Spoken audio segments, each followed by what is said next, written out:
এখানে আমি প্রস্তুতি নিয়ে এসেছিলাম, কাজ না করে দিতে পারলে কোনো পয়সা নেব না। তবে ভেঙে পড়ার মতো এর কোনো কন্ডিশন নেই যে ঘরটা ভেঙে যাবে। ঠ্যাং ভেঙে গেলে জোড়া লাগালে কি সেরকম ঠ্যাং আর ইয়ে হয়, তার ক্ষমতা হয়? আগের থেকে বেশি মজবুত হবে, কারণ আগে ছিল এই 11 ফুট ডিস্টেন্সে 12 ফুট ডিস্টেন্সে কলম। এই মুহূর্তে আমি রয়েছি পাঁশকুড়ার জনড়াতে গণেশচন্দ্র ভূঁইয়াবাবুর সেই বন্যা ক্ষতিগ্রস্ত বাড়িটির সামনে। আর এই মুহূর্তে বাড়িটির কাজ কতটা এগিয়েছে সেই বিষয়ে বিস্তারিত বলবেন এই যে শ্রীকৃষ্ণ হাউস লিফটিং সার্ভিস, সেই আমাদের সঙ্গে রয়েছেন গৌতম বাবু। তো গৌতম বাবু, কতদূর কাজ এগিয়েছে যদি একটু বলেন। নমস্কার, আমি গৌতম, শ্রীকৃষ্ণ হাউস লিফটিং। বাড়িটি 6.5 ফুট তোলা হয়ে গেছে, দেখছেন আমরা দাঁড়িয়ে আছি, নিচে কিছুটা ভরে দেওয়া হয়েছে। 6.5 ফুট তোলা হয়ে গেছে। প্রথমে বলেছিলাম 2.5 ফুট চওড়া করে ঢালাই, 20, 15, 10-এর গাঁথনি। কলমের জায়গাগুলো বাকি রেখেছি। এইখানে কলম উঠবে, নিচে 3 ফুট বাই 3 ফুটের বেস হবে, কলম উঠে যাবে লাস্ট পর্যন্ত, সেখানে ওয়েল্ডিং করা হবে ল্যাপিং দিয়ে, যেমন রিং হয়। আর এই কলমগুলো ঘরের মধ্যে 13খানা কলম আছে, 13খানা কলম আমরা কমপ্লিট করে দেবো। আর গাঁথনি দিয়ে যেমন উঠে যায়, বুঝতে পারবেন না যে ঘরে নতুন কোনো কিছু, মানে পুরোনোভাবে যেটা আছে আগে যেমন ছিল তেমনটাই হয়ে যাবে। যে সোনালী বর্মন বলে একজন কমেন্ট করেছেন, দাদা এই বাড়িটা কি মজবুত হবে? কারণ আমরা জানি না, এই প্রথমবার দেখতেছি এইভাবে। তো বাড়িটা কি মজবুত হতে পারে? কারণ পুরনো বাড়ি যেহেতু এতটা ভেঙে গিয়েছিল, এইভাবে ভেঙে পুরো মুখ থুবড়ে পড়ে গিয়েছিল, তার উপর একে রিপেয়ারিং করা হচ্ছে, বাড়িটা কি মজবুত ঠিকঠাক হবে এরপরে? আগের থেকে বেশি মজবুত হবে, আচ্ছা। কারণ আগে ছিল এই 11 ফুট ডিস্টেন্সে 12 ফুট ডিস্টেন্সে কলম, মাঝখানে ইটের দেওয়াল ছিল এবং এই বিমের নিচে কয়েকটি ইট। এখন দেখছেন 2.5 ফুট ঢালাই, 5 পিস 12 রড আর 27 ইঞ্চি করে যদি রড জালি করে আমরা একটা বেস দেই, 7 ইঞ্চি 7 ইঞ্চি প্লাস দিয়ে আমরা বেস করেছি। সেখান থেকে কলমের তার উপরে আবার ঢালাই দিয়ে বেস করব। অবশ্যই যেটা ইটের গাঁথনির থেকে ঢালাইটা মজবুতি। আর আমি এসসিসি F2R দিয়ে কাজ করছি, যথেষ্ট ভালো সিমেন্ট এবং তার লংজিভিটিটা বর্তমান কোয়ালিটিটা অনেক ভালো, এবং সেই অনুযায়ী দেখছি এখানে আর অনেক বেশি মজবুতি হবে। আচ্ছা আচ্ছা, কারণ বলতে যাচ্ছেন যে পুরো মানে আগে যে বাড়িটি যে অবস্থায় ছিল তার তুলনায় বর্তমানে তার থেকে অনেক বেশি মজবুতি। এ ঘরের বেস হয়ে যাচ্ছে 14 ফুট। যদি 12 ফুট নিচে যদি মানে মেঝে করা হয়, 2 ফুট যদি ওনার উপরে থাকেন, তাহলে কটা কেমন ঘর আছে যেখানে 12 ফুট নিচ থেকে এভাবে কম বেশ, এনার একটা তালা তো নিচে চলে গেছে, সেই একতলা বেশ হয়ে যাচ্ছে না। আরেকজন কমেন্ট করেছে, এই বাড়িটা কতটা নিরাপদ? পরবর্তী সময়ে কি ভেঙে যাওয়ার কোনো সম্ভাবনা রয়েছে? নিরাপদ তো আমরা কেউ নয়, তবে ভেঙে পড়ার মতো এর কোনো কন্ডিশন নেই যে ঘরটা ভেঙে যাবে। পরিষ্কার বিল্ডিংতে যেমন কাজ হয় এখন আমি সেইভাবে কাজ করছি। এখন আমি সোজা করে দিয়েছি, এখন আর কোনো ভয়ের কারণ নেই। আপনি উপরে থাকুন, আমি নিচে থাকবো, আমাকে জায়গা দিন। দেখুন সবাই আমরা কাজ করছি এখানে, এতে কোনো নিরাপদ কোনো ভয়ের কোনো কারণ নেই। আমি বাড়িতে এভাবে কাজ করি, দোতলা বাড়িতে পরিবার উপরে থাকুক আর আমি নিচে কাজ করে দেব। উনি বাথরুম ব্যবহার করুক, কোনো অসুবিধা নেই। প্লাম্বার দিয়ে অ্যাডিশনাল প্লাম্বিং করে দেওয়া হবে, দিলে কাজ করতে পারবেন। কোনো ভয়ের কোনো কারণ নেই, কোনো সিকিউরিটি কোনো এমন কোনো ব্যাপার নেই। আচ্ছা, দেখছি যে অসংখ্য জ্যাক লাগানো রয়েছে এখানে। তো একজন কমেন্ট করেছেন যে পুরো প্রক্রিয়াটাতে কতগুলো প্রায় জ্যাক ইউজ করা হয়েছে, একটা আনুমানিক কত সংখ্যাটা তো অনেকটাই দেখতেছি, পুরো রুমটাতেই পুরো জ্যাক লাগানো রয়েছে প্রতিটা রুমে। তো আনুমানিক কত কি জ্যাক লাগানো রয়েছে? আনুমানিক নয়, এখানে আমার যেখানে যেমন জ্যাকের দরকার সেভাবে আমি মানে ব্যবহার করি। আচ্ছা, অ্যাপ্রোচ এখানে ধরতে মানে 145 থেকে 150 খানা জ্যাক আমি এই ঘরটাতে এখন বর্তমান ব্যবহার করে চলছি। প্রায় 150টার মতো জ্যাক লাগানো রয়েছে, তাই তো? 150 খানা জ্যাক। তো জ্যাকগুলোকে তাহলে এইভাবে সেট আপ করে, কিভাবে সেট আপটা করেন যদি একটু বলে দেন? ভিতের উপরে কিভাবে জ্যাকটাকে সেট আপ করেন? সেট আপটা মিস্ত্রির আর আমার ব্যক্তিগত সেটিং। প্রথমে কাউকে আমরা শিখিয়ে দিই এবং সেটা সে সেই মতো কাজটা করে। জ্যাক লাগানো হয়, কিভাবে জ্যাক লাগানো হবে, জ্যাক লাগানোর প্রসেস আমরা ছেলেদেরকে শেখাই, শিখিয়ে দিয়ে আমরা কাজগুলো করি। এখানে আলাদা কোনো অ্যাডিশনাল কোনো টেকনোলজি নেই, বাস আমাদের ইশারাতে যেন সে কাজটা করে, এইটুকু। আমি যে বলবো সেই ইশারাটা যেন তাকে মেনে নিতে হবে। আচ্ছা আচ্ছা, আরেকজন কমেন্ট করেছেন যে বাড়িটি তোলার ক্ষেত্রে কেউ যদি বাড়ি তুলতে চায় তাহলে ওকে কাস্টমারকে কোনো প্রস্তুতি নিতে হবে, কোনো প্রি প্ল্যানিং? অবশ্যই প্রস্তুতি নিতে হবে। প্রথমে আমাদেরকে ফোন করতে হবে। আচ্ছা, আমার মতো যারা কাজ করছেন, আচ্ছা আচ্ছা, আগে নিজেকে প্রেপার নিতে হবে যে হ্যাঁ উনি কাজটা করবেন বা করবেন না। এবারে করার দরকার আছে কি না দরকার আছে, কেমন ভাবে করবেন, উনি আগে স্যাটিসফাই হওয়ার পর আমাদেরকে বললে আমরা ফোনে কন্ট্যাক্ট করলে আমরা ওকে ফোনে আমরা ওনাকে স্যাটিসফাই করে দেবো। আর যখন বাড়িটি আপনি প্রথম দেখেন অনেকে তো মুখ ফিরিয়ে নিয়েছিল, তো যেহেতু কঠিন কাজ, কারণ বাড়িটা প্রথম অবস্থায় কিন্তু একদম পুরো মুখ থুবড়েই ছিল, অনেকটা অনেকটা ডিগ্রি অ্যাঙ্গেলে কিন্তু বাড়িটা ঝুঁকে পড়েছিল। তো আজকে এই মুহূর্তে পুরোপুরি সোজা হওয়ার পর আপনার প্রায় 6 থেকে 7 ফুট উচ্চতা বাড়িটি তুলে দিয়েছেন। তো প্রথম যখন আপনি বাড়িটা দেখতে আসেন, তো সেই মুহূর্তে আপনার অনুভূতিটা কী ছিল যদি একটু বলেন, এবং কাজটা নেওয়ার ক্ষেত্রে যে ভূমিকাটা আপনি নিয়েছেন সেই সম্পর্কে দু এক কথা বলেন। এই রকম বড় বাড়ি আমি এই রকম অবস্থাতে এটা আমার প্রথম, আচ্ছা। কিন্তু এর থেকে আরো জটিল অবস্থাতে ছোট সাইজের আমি দুটো কাজ করেছি। সেদিক থেকে আমার একটু এক্সপিরিয়েন্স এবং মনোবলটা আমার বেড়ে গেছিল। আচ্ছা আচ্ছা।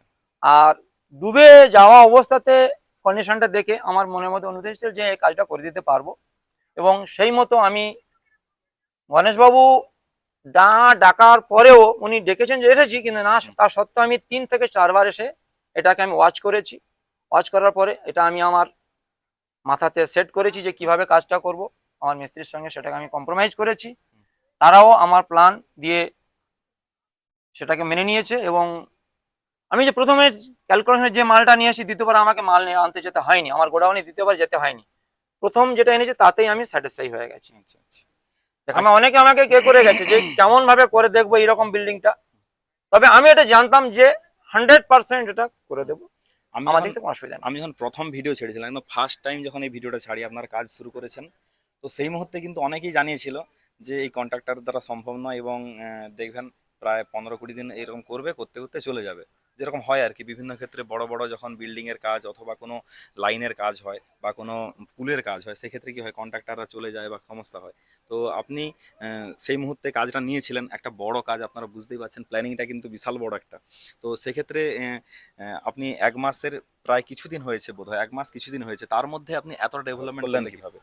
এখানে আমি প্রস্তুতি নিয়ে এসেছিলাম, কাজ না করে দিতে পারলে কোনো পয়সা নেব না, আচ্ছা এই প্রস্তুতি নিয়ে আমার মনোবলের দূরে আমি এসেছি, এবং আমার মিস্ত্রিদেরকে সেটাকে আমি মোটিভেট করেছি, তারা আমার সঙ্গে অ্যাগ্রি হয়েছে। এবং আমি পয়সার দিকে অ্যাগ্রি হয়নি, পয়সার জন্য আমি, আচ্ছা পয়সার জন্য আমি, খরচার জন্য আমি, আর এটা আমি জানতাম আমি তুলে দিতে পারবো, এটা আমি কনফিডেন্স ছিলাম আমার, আচ্ছা। এটা আমার পার্সোনাল কনফিডেন্স, এই জন্য আমি এই কাজটা করতে পেরেছি।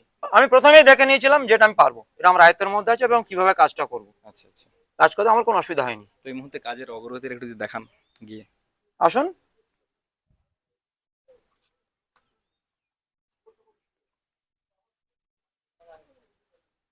ভিতরে আসুন, এই দিন দেখুন, এখানে এখন যাওয়ার ক্ষেত্রে আমার খুব অসুবিধা হবে প্রত্যেকেরই। ভিতরের বেসটা দেখুন, এই যে হালকা টেড়া মাড়া করে যে ইটগুলো দেওয়া আছে, এগুলো টেম্পোরারি, বাকি যেগুলো পার্মানেন্ট দেওয়া আছে এগুলো এই গাঁথনিগুলো থেকে যাবে, ওগুলো খোলা হয়ে যাবে, ওখানে কলমের জায়গাগুলোকে আমি টেম্পোরারি কাজ করেছি এইভাবে। আর এইটা নিচের বেস, এই জায়গাতে আর 1 ফুট নিচে যেটা ছিল, যেখানে আমার জ্যাকগুলো ডুবে যেত জলের মধ্যে, মানে বালির লেয়ার পেয়ে গেছিলাম, যেটা ন্যাচারাল ওয়াটার যেটা বলা হয়, সেখান থেকে আমি ন্যাচারাল যে লেভেলটা, ওয়াটার লেভেলটা এখানে পেয়ে গেছিলাম। আমার এই বিল্ডিং এ কাজ করতে গিয়ে প্রায় 40 থেকে 45 জ্যাক 7-8 দিন জলে ডুবেই ছিল। আচ্ছা আমি জল মেরে কাজ করেছি, আচ্ছা আচ্ছা আর ওতে আমি মনোবল হারাইনি যে আমাকে মারতে হবে, সেই মতো আমি মোটর এবং কিভাবে কাজ করব তার প্রি প্ল্যানিং করে আমি এসেছিলাম। আচ্ছা আচ্ছা। আমার অন্য কোনো জায়গায় যেতে হয়নি, আমি টোটালটাই মালটা নিয়ে আমি এসেছিলাম। এখানে আমার জল মারতে হবে, এখানে আমাকে এত কাঠের গুটকা লাগবে, এখানে আমার চ্যানেল, স্ল্যাব, মোটা পাইপ, বল্লি বা অ্যাডিশনাল যা কিছু, আমি বিল্ডিংটাকে 15 দিন কাঠের স্ল্যাব আর গুটকার উপর রেখেছিলাম, কোনো গ্রাউন্ডের অন্য কোনো ঢালাইয়ের উপর টাচ ছিল না। 15 দিন আমি রেখে আমি টোটাল এরিয়াটাকে রেডি করেছি। আচ্ছা এই দেখছেন সিঁড়ি, এনা ছিল এন্ট্রান্সের সিঁড়িটা, যেখানে আমরা এই মেঝেটাকে আউট করে দিয়ে কাজটাগুলো করেছি। এখন দেখলে কেউ ভাববে যে হয়তো 6 ফুট 7 ফুট ওঠেনি, দেখুন আমি দাঁড়িয়ে আছি, আমি 6 ফুটকে 2 ইঞ্চি কম, আমার সমান এটা চলে গেছে, এর নিচে 1 ফুট ছিল, তার মানে 6.5 ফুট অটোমেটিক্যালি এটা হাইট উঠে গেছে। এইটা এই ঢালাইটা, এর নিচে ইটের গাঁথনি আছে, অসুবিধা কিছু নেই। এরকম বাড়িতে আমি নিজে, আমার কারিগর, আমি নিজে এখানে থেকে কাজ করছি, কোনো ভয়ের কোনো কারণ নেই। কারিগর এখন থাকছে দেখলাম ওখানে রুমে। থাকছে, অসুবিধা করবে আমি তো এরকম কোনো বিল্ডিং এ যদি বাথরুমে কানেকশন করে দেওয়া যায়, উপরে বাথরুম ব্যবহার করতে পারবে, ছাদে জল উঠবে, সেই জল থেকে আমি কাজ করব। কোনো আমার কাজেরতে আমি কোনো একদম টোটালি আমি সিকিওর। কালকে ঝড় এসছে, সবকিছু হয়েছে, তার আগে থেকে আমি পুরো সিকিওর।